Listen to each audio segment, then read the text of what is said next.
That or 1040 can.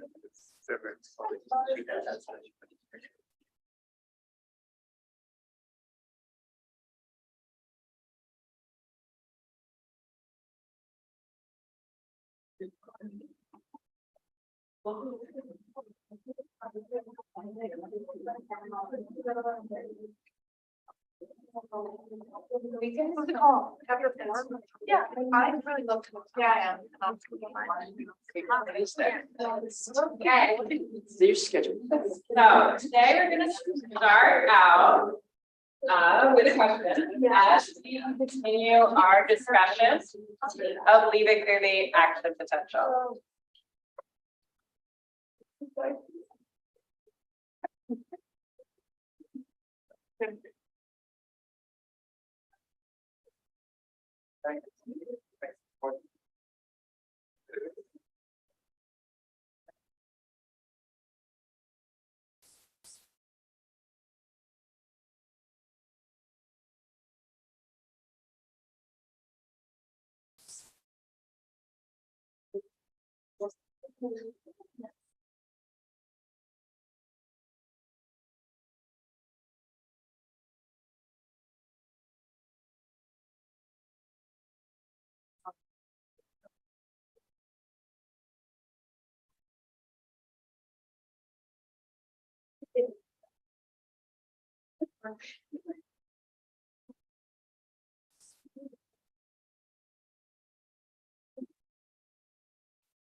Questions. Talking about one of our last topics, which was talking about the voltage gated channels. We had voltage gated sodium channels and potassium channels. They're going to allow us to respond to changes in the membrane potential. Okay, so this is why we care about how graded potentials add up, whether they add up, and specifically whether we reach the threshold of negative 55 millivolts. So when we are at the resting membrane potential, we're at negative 70 millivolts. And our sodium ions are a little bit tricky because we have a more complicated voltage gated channel for sodium. For sodium, we have both an activation gate and an inactivation gate. We need both of them to be open in order for sodium to flow in.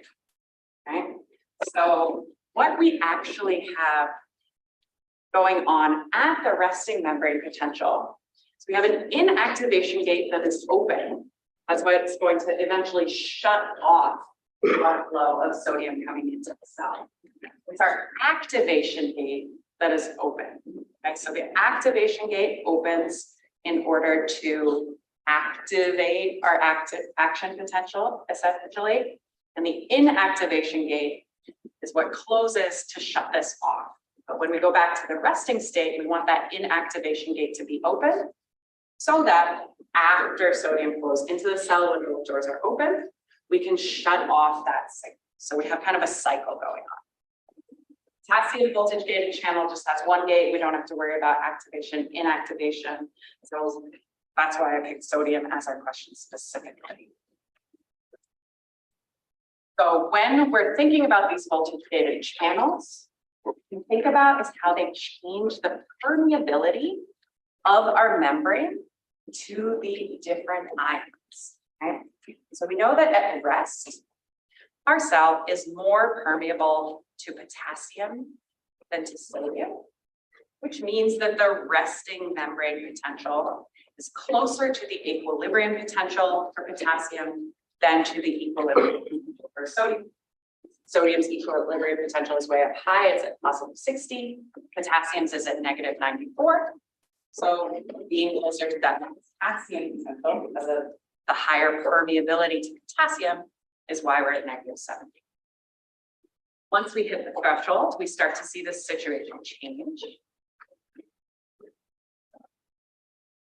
Right, so the situation starts to change once we hit our threshold. So as we're moving forward, we hit the threshold somewhere around here. Okay, so we can see that our permeability to sodium is going up at this point. So we're moving up. So it starts to move up a little bit as we have graded potentials summing together to get us to threshold. Right, hit negative 55. All those voltage gated channels for sodium open, which means we have a lot more permeability to sodium. So we go up towards sodium's equilibrium potential. We don't get all the way there though, because of two things. That inactivation gate, it has a time delay. So it starts to swing closed at this point. So as those inactivation gates start to close over the bottom, so in the middle we have the activation gate, this is open. We had an inactivation gate, which is now closing up the bottom, okay? So as these start to swing closed, our permeability of the membrane to sodium is dropping down. The permeability is basically just how many doors do we have open for each of these. At the same time, we have the permeability to potassium rising. So the permeability to potassium has to do with how many doors we have for that potassium. All right, so because the voltage gated potassium channels are starting to open, we're seeing a rise in potassium permeability, which is going to contribute to this fall as well. And then what it's really going to create is this overshoot. So we're going to have an overshoot of our resting membrane potential. So we're going to have a hyperpolarization after this peak of the action potential before eventually we come back to our resting state. So all this stuff is kind of tied together.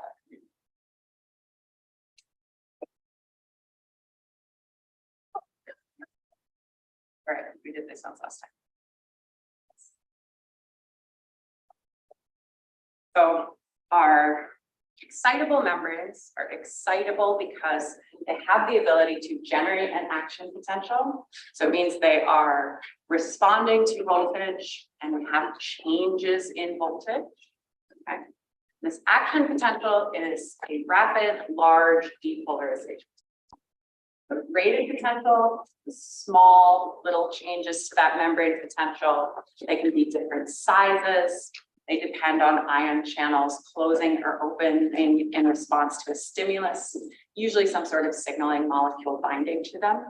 Our action potentials always have this specific shape of a peak up to positive 30, then we repolarize down, overshoot, hyperpolarize a little bit, and then come back to rest. So these action potentials are going to be for the long distance communication. They're going to run all the way down our they're going to travel from the cell body, get triggered in the axon hillock where we're adding together our graded potentials. We're going down the axon and eventually to the axon terminal.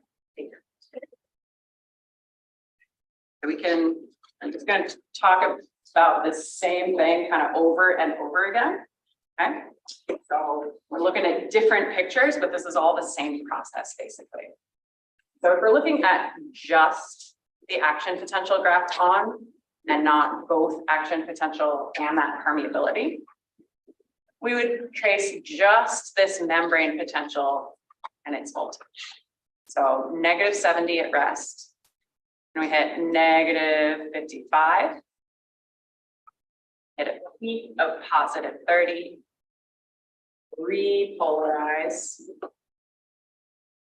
down below our resting membrane potential and come back up. So we have a depolarization here first, and we have this peak, then we have repolarization, and we have this hyperpolarization before returning to rest. Our main drivers here are sodium flooding into the cell during this depolarization phase, permeability to sodium decreasing as those inactivation gates swing closed at the same time as more and more potassium rushes out of the axon as those voltage gated channels are opening. Potassium. That continues on a little while. We overshoot, have this phase of hyperpolarization.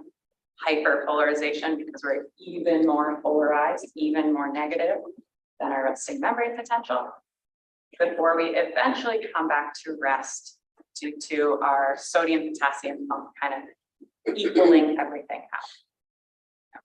So at the threshold, what's happening is that these voltage gated sodium channels are opening, sodium rushes in, so neighboring patches of membrane then also end up depolarizing to -55, that threshold, and then shooting off their own action potential in the same shape, this exact same spike in voltage. Right?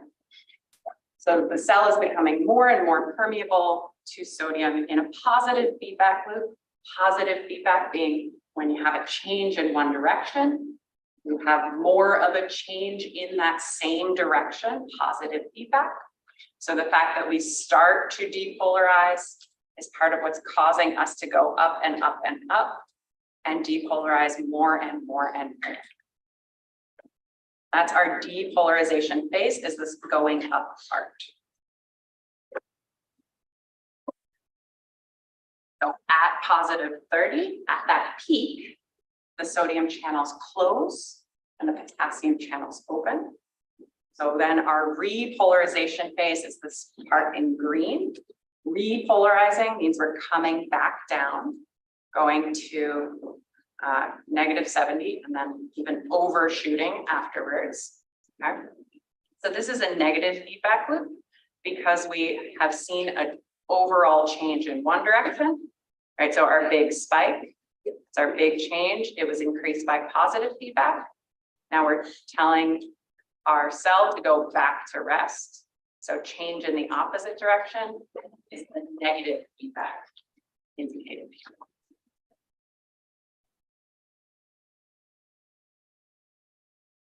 Here we have a big chart of what's going on in each of our phases, right? So we're looking at our resting membrane potential, then the depolarization phase of our action potential, the repolarization phase, and then that after hyperpolarization, so that little overshoot of the resting membrane potential.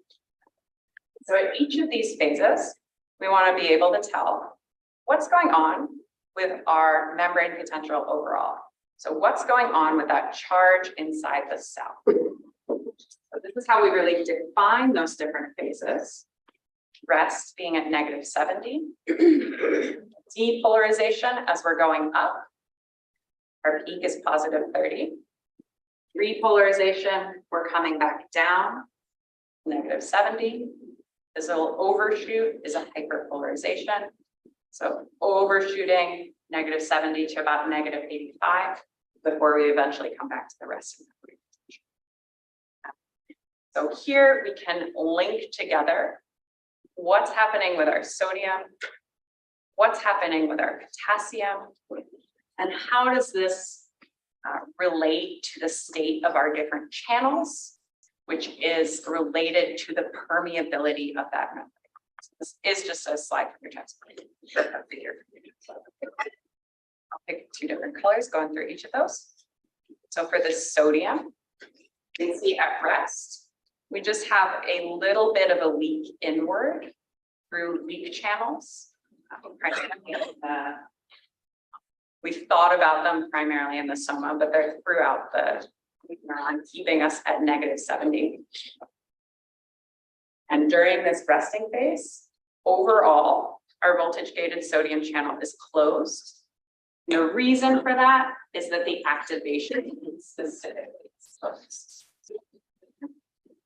As we move into the depolarization phase, our permeability to sodium increases because that voltage gated channel is open. It's fully open, so both of our activation and inactivation gates are open. This leads to a lot of permeability of sodium. So we have lots and lots of sodium flowing into our neuron, specifically through those voltage gated channels.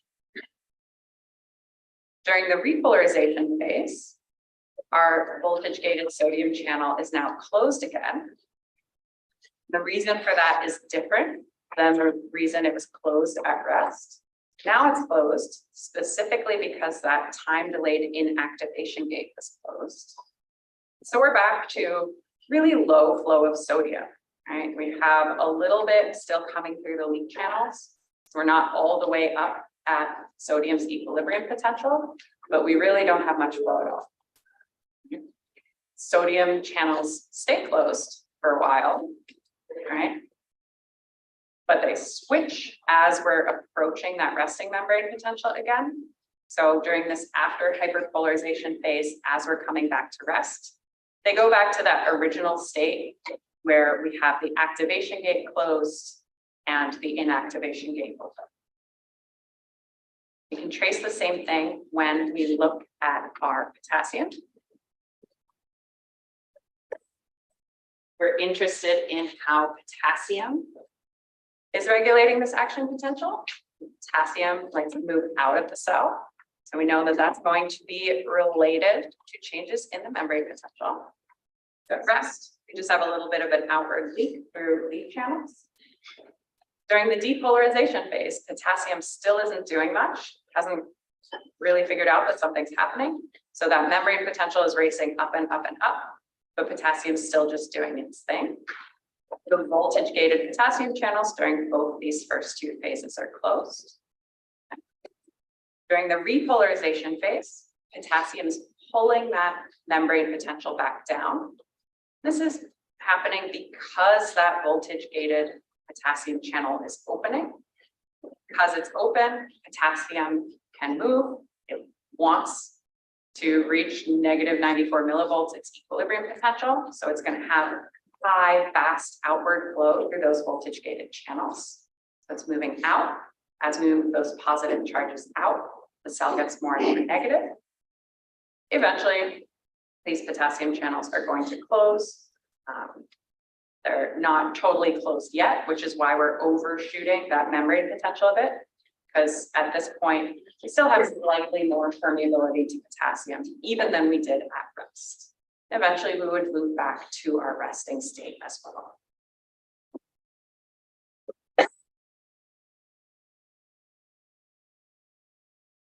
So taking a look at this, I want you to choose as many of these things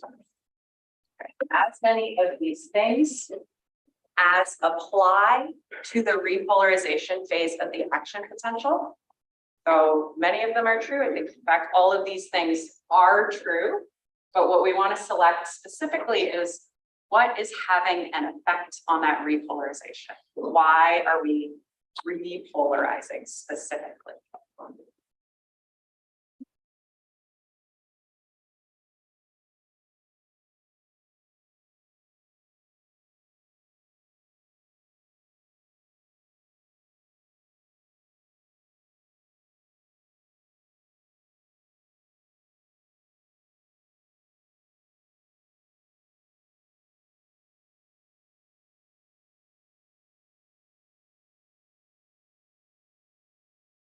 We're looking at these. If you have questions at this point, just gone through really the whole sort of fundamental basis of the action potential here. So if you want to use this as a prompt to figure out like what you want to ask a question about, now would be a great time. I'll pan over to those questions. Have our selections here.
1 second.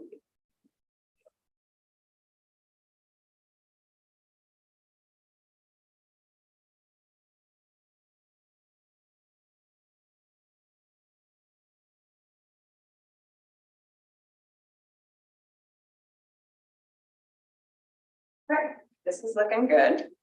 All right, so most of these things are having an effect on that drop in membrane potential. So our action potential that we're thinking about a graph going from -70. Right, the depolarization is where we have -55 and eventually +30. Okay, so this upswing at first is depolarization. Right, so our repolarization, this negative feedback, where we're coming back down. So we have a drop in charge. Okay. So yeah, so fundamentally, our big picture thing that's happening, right, is we're having a drop in charge, which means that what must be going on is more positive charges are leaving the cell,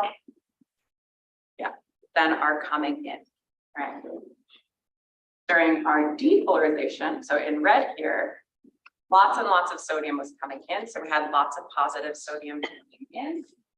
Now we don't anymore, so that's part of what is causing this repolarization.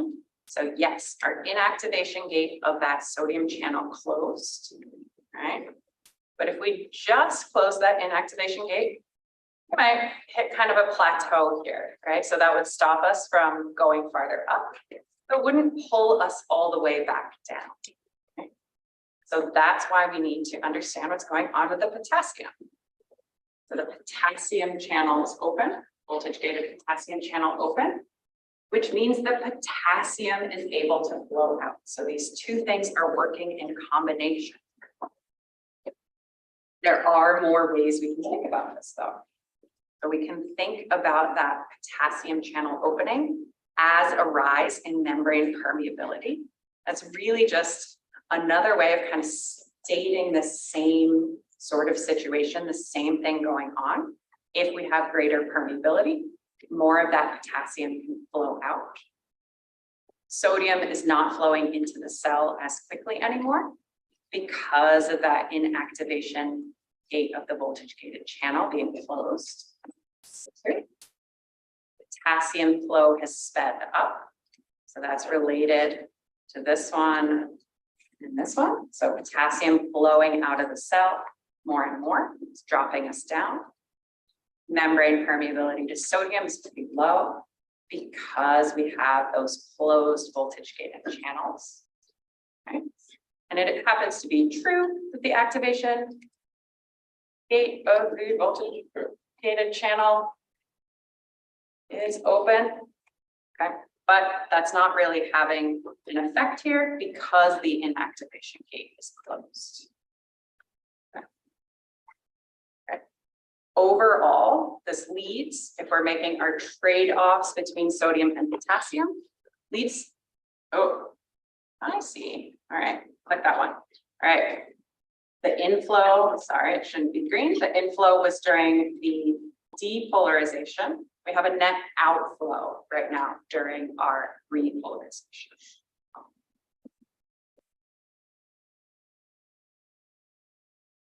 Let's take a look. What emissions we got at this point.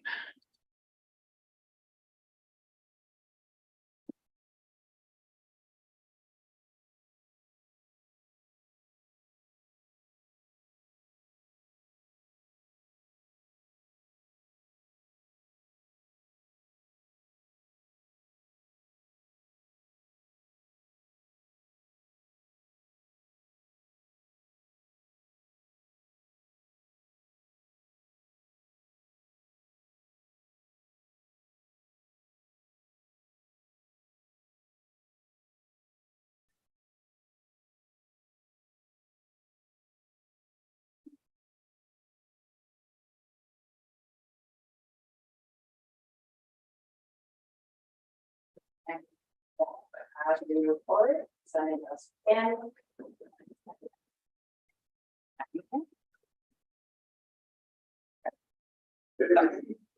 Our action potentials are traveling through. Rapid depolarization used for communication. They're really happening because we have changes in permeability of the membrane due to changes in the states of these voltage gated channels, overall changing that total membrane potential. Okay. So looking at those permeabilities, this is just the graph that we started out with. Right, so at rest, that permeability to potassium is greater than the permeability to sodium. So we are closer to our membrane, or the membrane potential is closer to that equilibrium potential for potassium. Membrane potential is pretty far from the equilibrium potential for sodium because we don't have many channels open for that sodium to flow through. As we come to threshold, if those graded potentials are specifically little depolarizations due to positive ions flowing into the cell, we're eventually going to bring our membrane to threshold. We're going to add them together and specifically care about what's happening at the axon hillock of the neuron, because that is what's going to lead us into our axon, which is the basically highway that our action potential is going to run down. Okay, so as we get to threshold, we have a rapid opening of those sodium channels. So they're responding to the change in voltage. One voltage gated sodium channel opening has an effect on the neighboring voltage gated sodium channels because that makes that little local piece depolarized to threshold, and so on and so on and so on. So we rapidly spike up to positive 30 because we have this rapid change in sodium permeability. They slowly close. We have that time delay on the inactivation gate, right? So they're slow closing. They don't start closing until we're at about positive 30. At the same time, the potassium channels, which are also voltage gated, are going to open. They're a little slow too, right? So they take about the same amount of time, a little longer than that inactivation gate for the sodium channel did. Right, so they don't open until that repolarization phase. Right, so because these two things happen, because that inactivation gate closes on the sodium channels and the potassium channels start to open, we never actually get all the way up to positive 60, our equilibrium potential for sodium. During that repolarization phase, the sodium channels close because the inactivation gate swung closed at the bottom there. Our potassium channels opened, right? So this means the potassium flows out of the cell, trying to race down towards negative 94. Sodium can't really get in anymore, so it's not holding that flood of positive charges out of the cell back, which brings us all the way down to a resting membrane potential. We actually overshoot it, get very close to that equilibrium potential for potassium, which was approximately negative 94, until we eventually restabilize at our resting membrane potential. And we restabilize because at that point, our sodium potassium pump eventually is functioning enough that it restores our original gradients, our original concentrations of sodium and potassium, putting everything kind of back to normal as those voltage gated channels reset to their original states. During that after hyperpolarization, that little dip down here in the purple, right? That's that overshoot, the term for that overshoot. Doesn't totally get to our potassium potential all the way because those voltage gated potassium channels are closing eventually, and they don't stay open forever either. Check. Questions right now?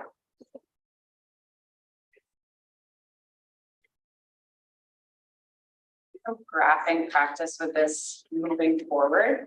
It is important to be able to understand what's going on in those pictures over time of our action potential. because that's really a great summary of what's happening. If you were to measure what's going on in the cell, that's something you could measure. So the next thing is this idea of the all or none principle. We said that a big difference between the graded potentials and the action potentials was that every action potential looks the same. We always have that same peak up to positive 30, then sink back down. We always have that depolarization, then repolarization. Whereas our graded potentials can be a little bit smaller, a little bit bigger, and they add in different ways. So that's really all that this all or none principle is referring to, is that you either have an action potential or you don't. You don't have a little action potential versus a big one. The only thing that we can do in terms of varying the signal that we're sending to the next cell in this chain, to the next neuron, is we could change how many action potentials shoot off to that next cell. Right, so you can't poke the next cell harder, but you can poke the next cell more times, right? And you can poke it closer together up to a certain point, right?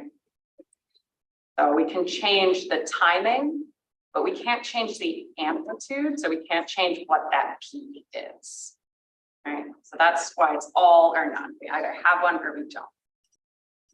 So that threshold depolarization to -55 leads us to an action potential. If we have a threshold depolarization, it will happen.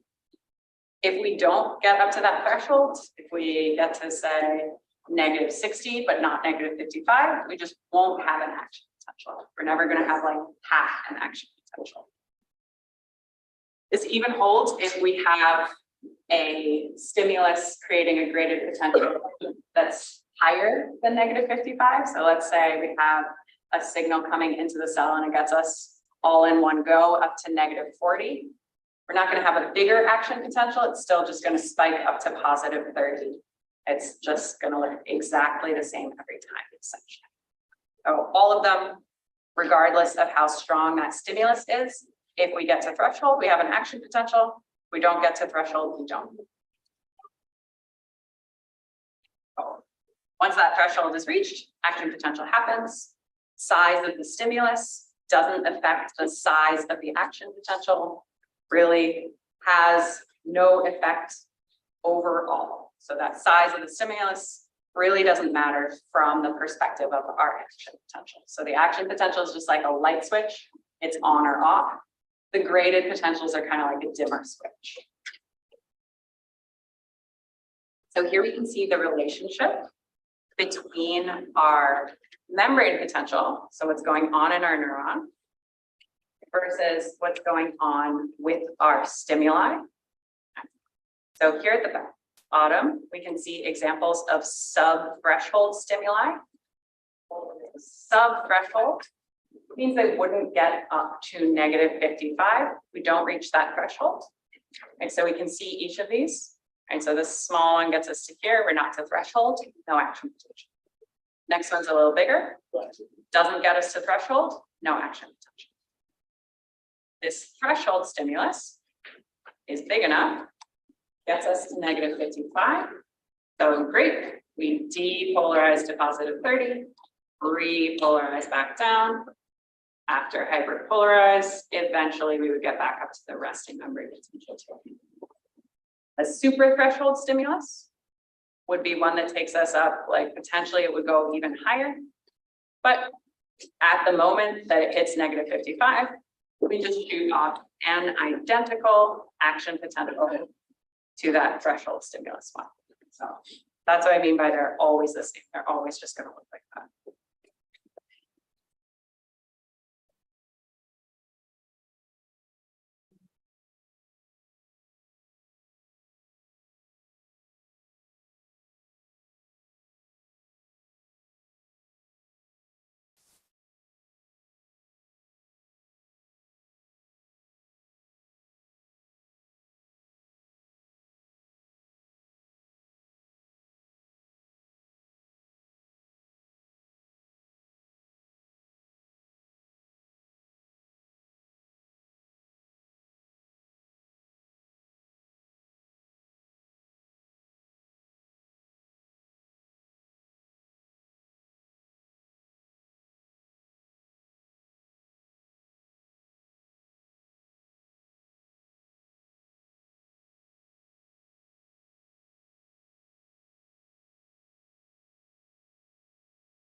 That was how these are basically flowing through. So we can also think about this in chart form. Many ways to think about what's going on here, right? So what we're thinking about is a stimulus coming in, creating a graded potential. So we're creating a depolarization of the membrane if we're thinking about what is shooting us off to an action potential. So to create a depolarization of that membrane, what we need to do, we need to open those sodium channels, increasing sodium permeability, allowing sodium to flow into the cell, which means that neighboring patches of membrane, neighboring voltage gated channels are experiencing this positive feedback loop over and over and over until we get to this sort of delayed effect. Okay, so at this slightly later time period, about 1 millisecond after that initial threshold stimulus and that beginning of the depolarization, the sodium inactivation gate swings closed, dropping that sodium permeability and decreasing our sodium inflow. At the same time, our slow voltage gated potassium channels are opening up, increasing the membrane potassium permeability, increases the potassium flow out of the cell. So overall, we have more positive ions flow out of the cell than into the cell, creating a decrease in our membrane potential, which is how we define this repolarization, because we're going back down to -70. So overall, this is a negative feedback loop, because this means that now washing out this initial depolarization are going to take us below that threshold stimulus level below -55. All right, at which point we no longer have anything to be triggering voltage gated channels. This is just that chart up there. Check questions.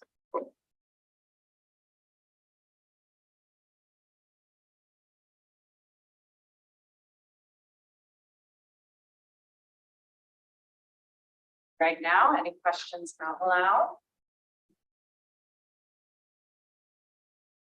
Either all great with this or need some more time staring at it. So this is just a comparison chart from your textbook, those graded potentials versus the action potentials. So highlighting that all or none property of the action potentials, but also telling us where we're interested in each of these. So in the dendrites, cell body receptors versus really specifically this action potential is going to go down our axon. Thinking about directions. So action potential is always a depolarization up to +30. Graded potentials can be positive, so depolarizing, or negative, hyperpolarizing, depending on what that stimulus is. Graded potentials add together so they can sum, action potentials can't. We're going to talk about refractory periods in a second, but a refractory period is basically like there's a set amount of time where you can't have another one. So there is an action and potential refractory period. And in fact, we have two types. We have an absolute action potential refractory period where you absolutely can't fire off another one. And then we also have a relative refractory period where it's just really hard to fire off another one. Whereas with graded potentials, we can trigger them whenever we want. Our channels involved here in the graded potentials are going to be ligand gated or sometimes mechanically gated channels. So basically we're thinking channels where something binds onto it and it opens or closes, versus our action potential channels are special. Those action potential channels are voltage gated, responding to changes in the membrane potential. We have many ions related to our graded potentials, sodium and potassium, also chloride ions, but this is a sort of rule of thumb, not a definite has to be true, only these ions. Whereas our action potential is just sodium and potassium, always, always, always. Graded potentials are only happening for a few milliseconds, but they could last for longer. This is really responding to those stimuli, how big they are. Whereas our action potentials have a very, very specific pattern, 1 to 2 milliseconds. I think you'll measure some of these in PhysLab if you haven't done this already. These are some checkpoint questions from the book. I do recommend you check them out here. Okay. I want to give us just a little tidbit on the refractory period. So for our refractory period, this is happening after the action potential, like at the end of the action potential. Okay. It is true that we can jam action potentials closer together. Okay. But there's only so close together we can pack them, because there's a certain amount of time where it's just going to be impossible to excite that neuron again. It's impossible to send off another action potential just for a little bit. So the absolute refractory period is going to correspond to the part of our action potential where those channels are fully inactive, right? So those sodium channels are inactive. So we're thinking really about our inactivation gate there, right? If our sodium channel has that inactivation gate swung closed, right? It does not matter what you do to the membrane potential's voltage, because you have this block here, right? So while that inactivation gate is swung closed, we consider these channels fully inactive. So really nothing can happen, right? So here we have highlighted that absolute refractory period. So that absolute refractory period, while we're firing off our initial action potential, doesn't matter if you open a sodium channel, because these sodium channels are already opening. So you wouldn't have like a weird offshoot of the action potential, because that's already what's going on. So that's our depolarization phase. During that repolarization phase, these sodium channels have their gates, their inactivation gates swinging closed, inactivating the channel. So it doesn't matter if you have a stimulus come in and reach threshold somehow. It's just not going to have an effect. You can't like go partway down and then spike off another action potential. The relative refractory period is a little more tricky. The relative refractory period is the one that's happening after that spike, but really during this after hyperpolarization phase. Okay. So at this point, it's going to be hard to fire off another action potential, but those inactivation gates are swinging back open on the voltage gated sodium channels. So returning to their rest state with the activation gate closed, inactivation gate open. So theoretically, during this relative refractory period, you'd need a really strong stimulus, right? It wouldn't be enough to have one that just changes the membrane potential by 25, right? Usually if we add, sorry, I did that wrong, 15, right? So usually if we go up a little bit, hit negative 55, you have that same size stimulus during our relative refractory period, you wouldn't hit threshold. Okay.